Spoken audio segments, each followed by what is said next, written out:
Hey, what's up, everybody? It's Charles Sabanz. I want to welcome you guys to another episode of Dreamers Pro Show. We cover everything from sports, hot topics, classic debates, entertainment, and we give you guys a fresh perspective on things and always. Today we got a pretty serious show in store for you guys. But before we get into it, please make sure you like the video and subscribe to the channel. Let's get into today's topic. You know, there's been this talk about why viewership is down in the NBA. Some people say it's due to cord cutting. Some people say it's due to the way that the game is played. And some people say it's due to the fact that the NBA right now looks to be like one of the biggest circuses that we have in terms of a professional sports league. Like it's all just one big circus. No substance, just a bunch of fluff and nothingness. And a bunch of people hollering, screaming, twerking it up all day long, slapping each other with honey on a daily basis. That's what the NBA's turned into. What am I talking about? If you pay close attention to this season, you would think that the best things happening in the NBA right now are the following: Bronny James being in the NBA and JJ Redick doing a masterful job at coaching the Lakers, even though they're basically a 500 ball club. These are the headlines that are dominating the airwaves. But I want to really anchor this show on this JJ Redick Lakers and draw some parallels here. The Lakers won a game yesterday against the starless Philadelphia 76ers, who did not have Joel Embiid, did not have Tyrese Maxey. Nevertheless, people are still twerking it up in the comment section like something happened. Prior to that game, they were going to that game and during the game, they were talking about JJ Redick's temperament. There was a story released by Shams of essentially JJ Redick breaking 3 clipboards this season, and they were talking about the viral moment of him jumping up and down on the sideline like a madman. Because D'Lo missed the shot and wouldn't get back on defense. And they were trying to say that this is his passion. They were also talking about JJ Redick is really breaking through to this group. He's working wonders with this group. And I looked at the record. I'm like, the Lakers are the 8th seed in the Western Conference. They have a 5-4 record. What kind of breakthrough are y'all talking about? A breakthrough with a 500 ball club? That's a breakthrough? We're going to turn mediocrity into something to be heralded? But when it comes to JJ Redick, all of a sudden we're doing this. So everybody's talking about how great of a job JJ Redick is doing, when in reality he's not, if you look at the record. But then you look across the coast, and there's a team in the Eastern Conference called the Cleveland Cavaliers. And as we sit here, the Cleveland Cavaliers are off to the best start probably in the history of the franchise.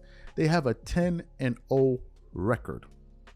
They have beaten everybody, including the JJ Redick's Lakers. And they have a coach by the name of Kenny Atkinson, who I think this is actually his real coaching gig, where he has a decent team. And he is coaching his behind off. And I'm not seeing any reports, any stories about his brilliance and how he has such a beautiful mind and how he can see numbers on the court. He views the game like the Matrix. He's like Neo with the Matrix. That's how he sees the court. Meanwhile, he's out there doing an exceptional job. But if you listen to the jokers on TV and the jokers covering sports, these guys are enamored by JJ Redick breaking clipboards and throwing temper tantrums on the sideline. That's what's making the stories. Now, some people will say, well, you know, you're a part of this too, because you talk about the Lakers. You talk about the LeBron and these guys. Why don't you spend any time talking about these other teams? The fact of the matter is, do we here at Dreamers Pro set the narrative of the NBA? What we say, is that what's going to determine what the talking points are going to be in the NBA? Of course not. Of course not. We're small. The bigger platforms are the ones that determine what the stories are going to be for any given season. And they decided that the stories this year are going to be Bronny James, LeBron James, and JJ Redick. They decided that they're not going to cover all of these teams. And if that's the decision that they've come to, no problem. But what I'm getting tired of is them promoting mediocrity and making it seem like it's something great. That's the part that's killing me. Don't spit in my face and tell me it's raining. That's the part I don't get. You have a Lakers team that is sitting there with a 5-4 record that are beating and losing to nobodies. Actual nobodies. I can only think of 2 teams of substance that the Lakers have played thus far. They played the Phoenix Suns, They played the Minnesota Timberwolves. Stop me if you heard anybody else that they've really played. They played the Philadelphia 76ers, who had nobody. They played the Toronto Raptors, who had okay. They played the John Morant team. They lost to them. And the rest of it, they're just losing to teams like the Pistons and of course they played the Cavs and they got the breaks. They beat the hell out of them. And nobody's talking about that. You have the Cavs who have a 10-0 record, killing it.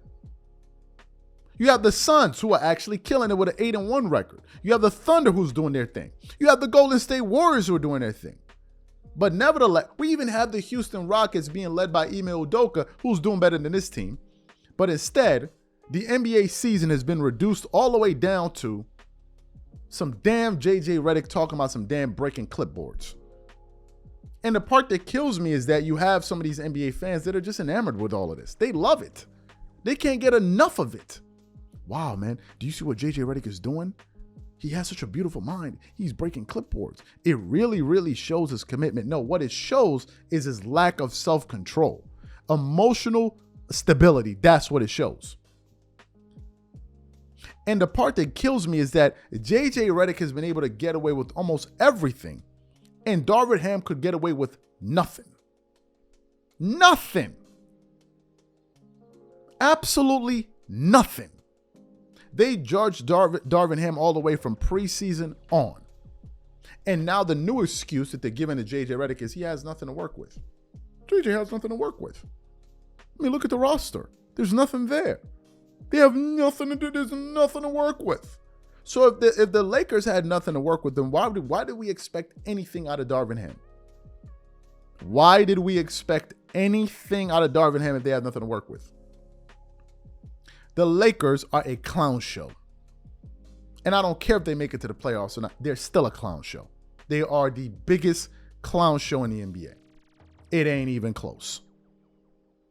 And it's a damn shame that this is the team that gets promoted and has the biggest fan base, because there are other teams out there actually doing good. Can you imagine? Can you imagine if the Lakers had a 10-0 record like the Cavs? They would be saying JJ Redick is better than Phil Jackson. They would have been saying JJ Redick is better than a Red Auerbach. That's what they would have been saying. They would have been saying, this is the greatest coach the Lakers have ever had, ever. That he's even better than Pat Riley, if he was the one sitting on a 10-0 record. Meanwhile, Kenny Atkinson over there, who's coaching his behind off, we can't even get any stories about him. We cannot get any stories about him. All we get is a bunch of different NBA players sitting up there twerking it up all day long. Man, JJ Redick, man, he really getting through to them. How? How? They're still the same Lakers that don't play any defense. They don't get back on defense. And they're still just a middle of the pack. But so how is he getting through to them? He's getting through the Lakers based on what exactly? What? What are we basing this off of? They're 5-4. And they could have lost that game yesterday had they even had Joel Embiid. And they would have lost. Man, they really breaking through. This is a breakthrough. I'm gonna leave it to y'all, man. Y'all got it. Y'all got it. Whatever y'all think, please leave your thoughts in the comments. We catch you on the next show, and I'm out.